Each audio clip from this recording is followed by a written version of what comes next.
অনেক সময় এমন হয় মিষ্টি বানানোর উপকরণ বাড়িতে থাকে না, তবে মিষ্টি খেতে ইচ্ছা করে। আর সেই সব সময়গুলোর জন্য একটা চটজলদি রেসিপি শেয়ার করছি, যেটা ছোট থেকে বড় সবার ভালো লাগবে। তাই রেসিপিটা সম্পূর্ণ দেখার অনুরোধ রইল। ব্রেড পপকর্ন বানানোর জন্য এখানে আমি 4টে স্লাইস ব্রেড নিয়ে নিয়েছি। এর 4 ধারটা আমি কেটে নিচ্ছি একটা কাঁচির সাহায্যে। এর পরিবর্তে আপনারা হোল হুইট ব্রেড বা ব্রাউন ব্রেডও ব্যবহার করতে পারেন। সবগুলোর চারপাশগুলো কাটা হয়ে গেছে। এবার এগুলোকে আমি প্রথমে লম্বি এগুলোকে টুকরো করে নেব।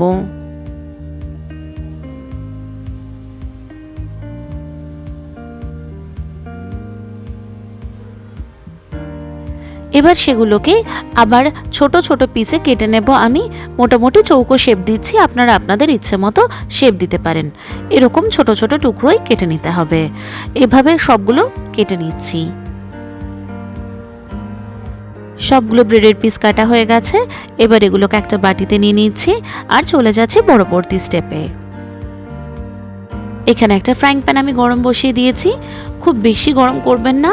আর এই ব্রেডগুলোকে আমি এখানে খুব হালকা আঁচে একটু সময় নিয়ে সেঁকে নেব, যাতে একদম ক্রিস্পি হয়ে যায়। খেয়াল রাখবেন প্রত্যেকটা ব্রেড যেন ক্রিস্পি হয়, এটা কিন্তু খুব ইম্পর্ট্যান্ট। ব্রেডগুলোকে সবই উল্টে পাল্টে একদম ক্রিস্পি করে ভেজে নেব। তারপর তুলে নেব আর একটা বাটিতে।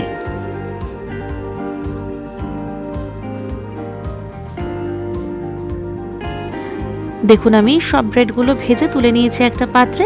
এবার সেই একই ফ্রাইং প্যানে আমি দিয়ে দিচ্ছি 1/4 কাপ চিনি।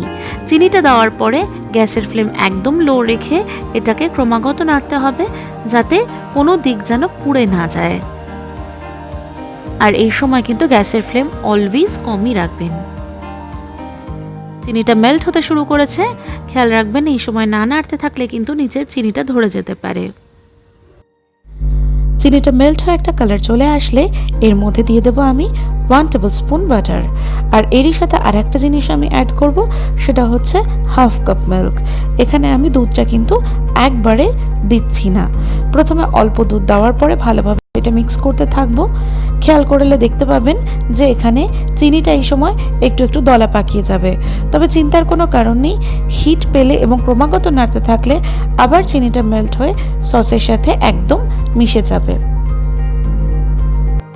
এবার আমি বাকি দুধটাও দিয়ে দিচ্ছি, দিয়ে খুব ভালোভাবে মিশিয়ে নেব।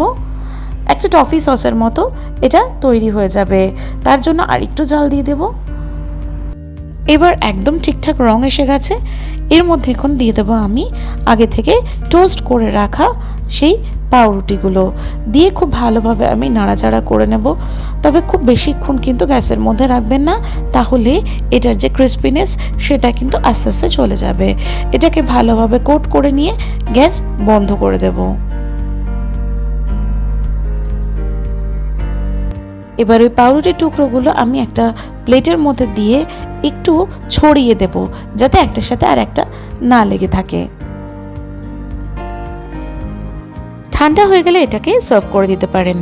তৈরি হয়ে গেল খুব সহজে এবং চটজলদি একটা ডেজার্ট, যেটা বাচ্চা থেকে বড় সবারই খুব ভালো লাগবে। তাই রেসিপিটি বাড়িতে বানিয়ে দেখার অনুরোধ রইল। আজ এটুকুই, পরে দেখা হবে অন্য কোনো রেসিপির সঙ্গে। নমস্কার।